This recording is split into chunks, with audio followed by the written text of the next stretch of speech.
सरस्वती मंत्री प्रभु रामचंद्राय नमो मार्ग कुशेंद्र ते वेळा तुरे मोकबान काढलोय जय सीमे गाठोने निरेच्या पळात तैसा गेला तोरेने कथेचं अनुसंधान श्रीधर स्वामी या ठिकाणी सांगतायत। भरताचे आणि कुशाचं युद्ध झालंय।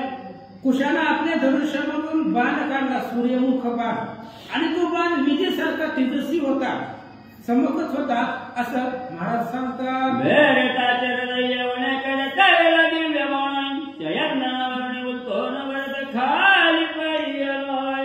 आणि ज्यावेळेस कुशाचा बाण आला, हृदयावरती लागला, त्यावेळेस असणाऱ्या भरताला मूर्छा आली। रथावरून खाली उलथून भरतजी त्या बाणाच्या आघातानं जमिनीवर पडले। वेळपूर्वी जातीले चवताचे देखोनी हनुमंताई जेवणी एक विशाल पर्वत कुशेंद्रावरी धरणाय। आणि जेवढं सगळं सैन्य होतं ते अगोदरच संपवलेलं होतं। हनुमंतानं मागं पुढं पाहिलं, कोणी शिल्लक राहिलेलं नाही। मुख्य धुरा भरतवती तोही पडला, म्हणून हनुमंत आवेशामध्ये मोठा असणारा पर्वत हातावरती उचलला आणि घेऊन आले। गोवांडरी बळे काढला तुझे वज्रमुख बाण चोळलाय अचल भरणी पीठ केला धुरला बुडाला आकाशी। आणि त्यावेळेस हनुमंतानं पर्वत आणला, कुशाच्या अंगावरती पर्वत सोडला।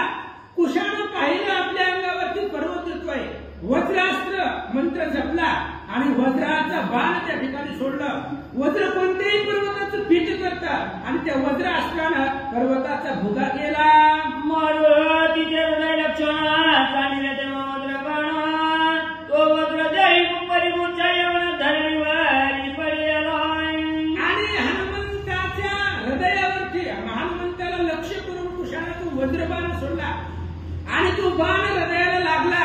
लागल्याबरोबर हनुमान सुद्धा वज्र शरीर वज्र आईसे कवरी ब्रह्मांड जो पुच्छे अशा प्रकारचं हनुमंत आहे, तरी सुद्धा वज्र शरीर असताना सुद्धा वज्राचा आघात, त्या बाणाचा आघात हनुमंतावरती झाला।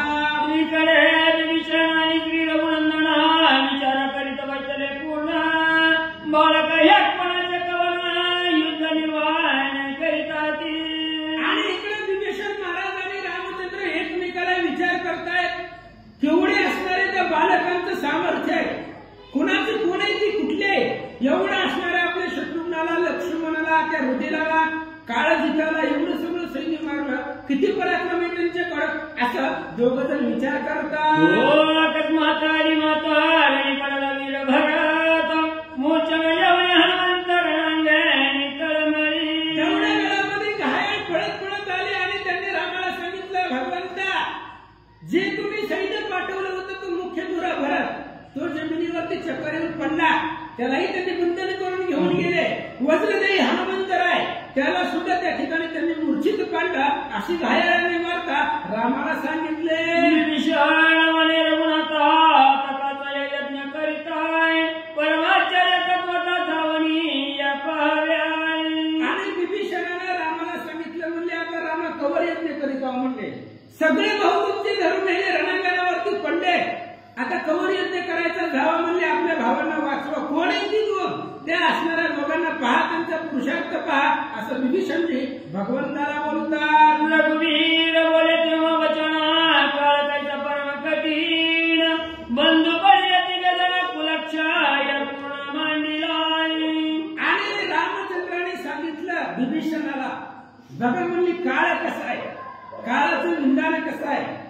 आज काळ आमच्यावरती असा आलाय की माझे तिन्ही भाऊ रणांगणावरती पडले, कारण विचार जर केला तर राम काळाला सुद्धा आकळणार आहे, पण आता लौकिक अर्थ बोलू लागले, नाहीतर काळ काळ त्या कळीत काळाला कळे रघुनाथा तो बैसला गिरी गुहेत सीता शुद्ध नटनाची असा तो भगवंत आहे। पण विभीषणाला बोलू लागले, बघा म्हणजे काळ कसा आहे, कठीण आहे, आज आमचे तिन्ही भाऊ रणांगणावरती पडले। परहान क्रोधावला रघुनंदन तोरणी टाकिले यज्ञ कंकण हो मजा वेवलंदून सीतारामन उठिलाय।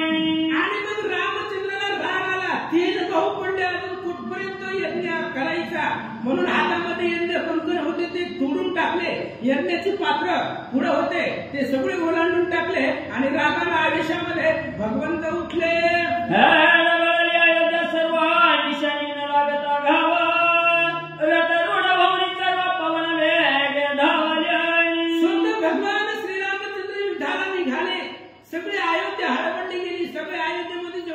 सैन्य होता, उर्वरित राहिलेलं ते सगळं सैन्य घेतलं, चतुरंग दळ घेतला आणि वाद्याच्या गजरामध्ये युद्धासाठी निघाले. विभीषण तुम्ही वजामुवंत नळनीळाच्या बाबाई सुताय अयोध्येच्या दळ समर्थ परम वेगे धावताय. मग आता रामचंद्राबरोबर विभीषण महाराज निघाले. अंगद महाराज आहेत, जांबुवंत आहेत, सुषेण आहेत, गज गवाई गवाक्ष गंधमदन अशा प्रकारची बरीच वानरं होती. ती सर्व वानरं बरोबरीला निघाले आणि जे अयोध्येमध्ये युद्ध होते तेही रामाच्या बरोबरीला निघाले. वर्षाकाळी गंगेचे पुरसागर प्रतिजाती सातवरण हे विनर वानरांचे भाररण सिंधू जवळ आले.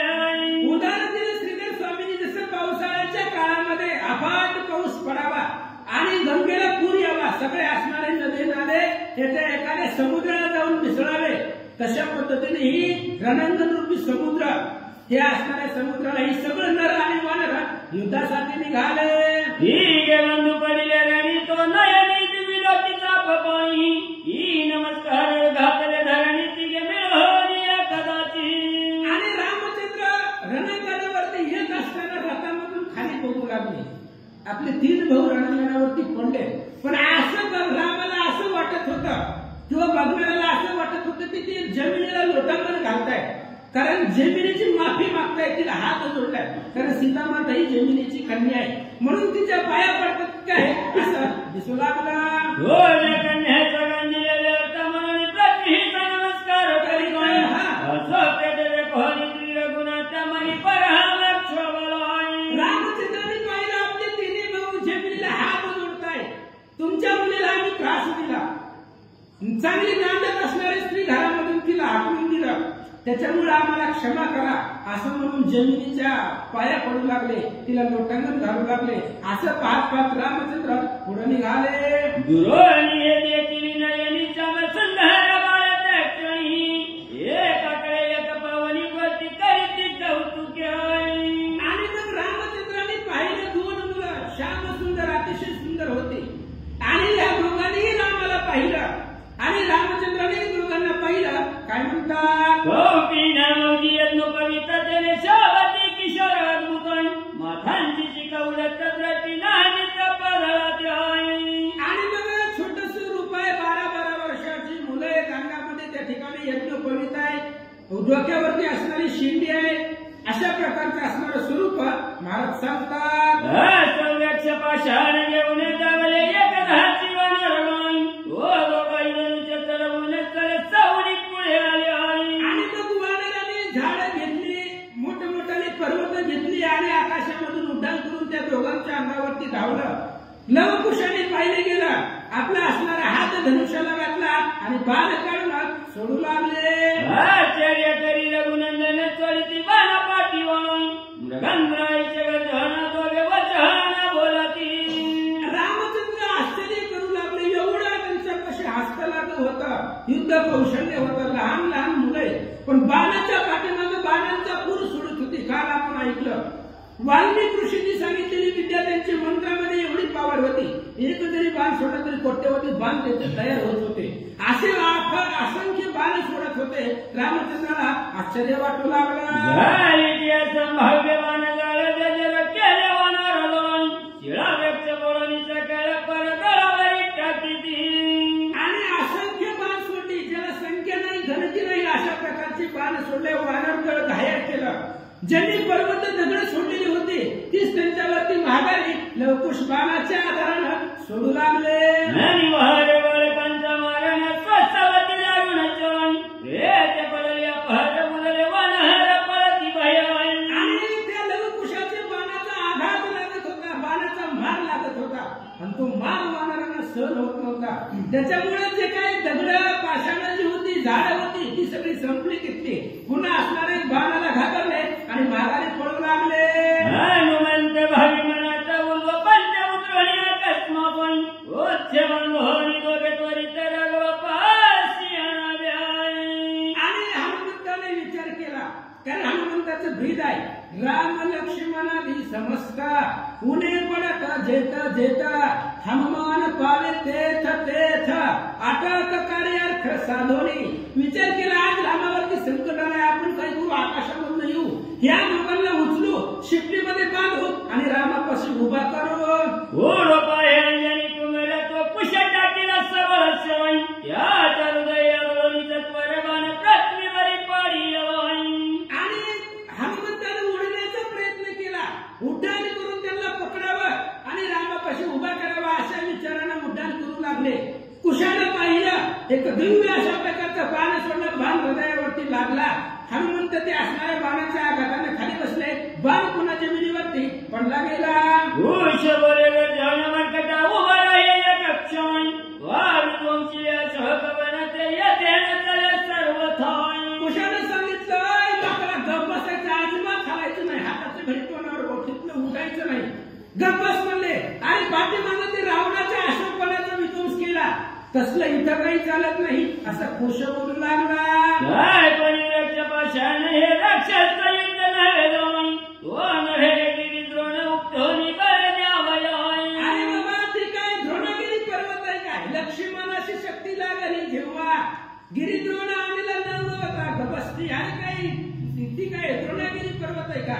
आणि तुम्ही जसं लंकेमध्ये पाठीमागे युद्ध केला राक्षसांबरोबर दगडांनी झाडं मारली तसलं इथं चालत नाही असा कुश बोलू लागला. वत्सपद जीवन पुरुषार्थ भविष्य समुद्र उडवणी रावणाचे नगर जळले पूर्ण ते यथेन चले आम्हासी. कुशाने सांगितलं हनुमंतराया इथं तसलं काही चालत नाही म्हणजे पाठीमागे केले तुम्ही पराक्रम. अथांग असणारा समुद्र होता. गायीचे जी काही खूर आहे ती खूर त्या खुरामध्ये पाणी साठावं तेवढा समुद्र तुम्ही उल्लंघन केलं म्हणजे काय जास्त पराक्रम केला का? रावणाला मारला असेल, लंकेचं दहन केलं असेल, अनेक पराक्रम केले पण ते इथं चालत नाही. हा संग्राम सिंधू परम दुर्धर येते जयला पावसी तू वानराई आमचे जननीची अपार स्नेह तुझा लागला शाई. आणि कुशाने सांगितलं बाबा इथं आमच्या पुढे तुझा पराक्रम चालणार नाही. तुझा असणारा तुझ्यावरती स्नेह होता आमच्या आईचा. आमच्या आईचा जीव तुझ्यावरती जास्त होता. आला दे कोणी हनुमंता चरणावरील डोळे सीता. अशा प्रकारची अवस्था आमच्या आईची डोळा बघितल्यानंतर होते. स्नेह आहे म्हणून तुला आम्ही जिवंत ठेवलंय असं ते बोलू लागले. क्षणाच्या वित्तमनी तुझ रक्षिले येतोय उगाच रहे निवंता चळवत हनुमंता. कुशाने सांगितलं हनुमंतराया गप्प बसायचं, इथं हारायचं नाही, उठायचं नाही. आमच्या आईला तुमच्याबद्दल स्नेह आहे, दया आहे, अंतःकरणामध्ये प्रेम आहे म्हणून तुला आम्ही तर स्वस्त राखलंय, जिवंत ठेवलंय. नाहीतर बाकीचे जसे जमिनीवरती पाडल्या तसं तुमची पण अवस्था केली असती. पण तुमच्याबद्दलचा स्नेह आमच्या आईच्या मनामध्ये आहे म्हणून तुम्हाला इथे सुखाने ठेवलंय. गप्प बसा.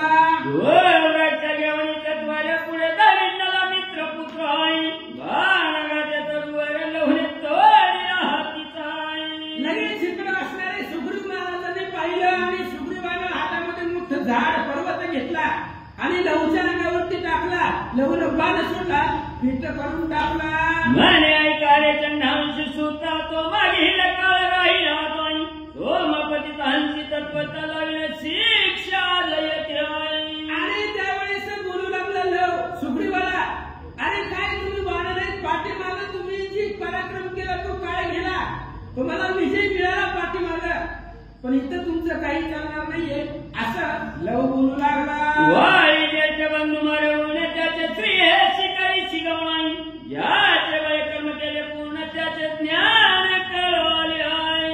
अरे बाबा काय केले तू? सख्या भावाला मारलं, वालीला मारले आणि त्याची पत्नीचा भोग तू घेतला आणि ज्याच्या बळावरती मारलं त्याचंही ज्ञान तुम्हाला नाही असं लव बोलू लागला. हो मामर्कट आहे शिकायच्या ज्ञान परे तू तुझा गुरु भेटला नाही उत्तम न्याय करून तारा तुझा दिदली.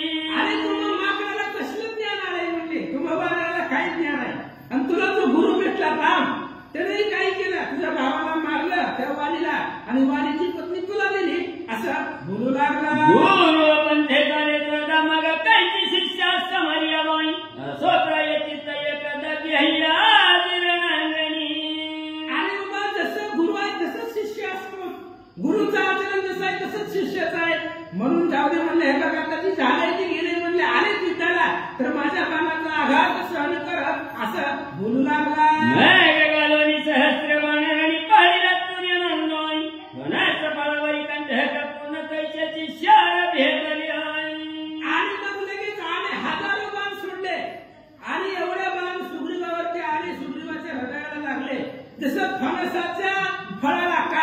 टोचावे तशा प्रकारचे बाण सुग्रीवाच्या हृदयाला टोचले गेले.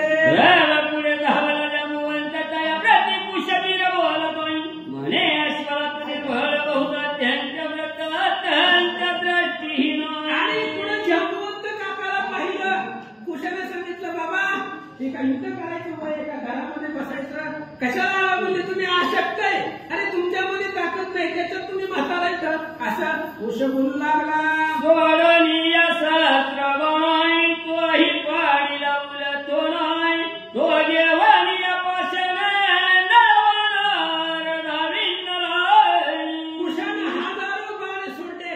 जांबुवंत काकालाही पडलं आधी सुग्रीवाला पडलं पुन्हा जांबुवंत काकाला पडलं.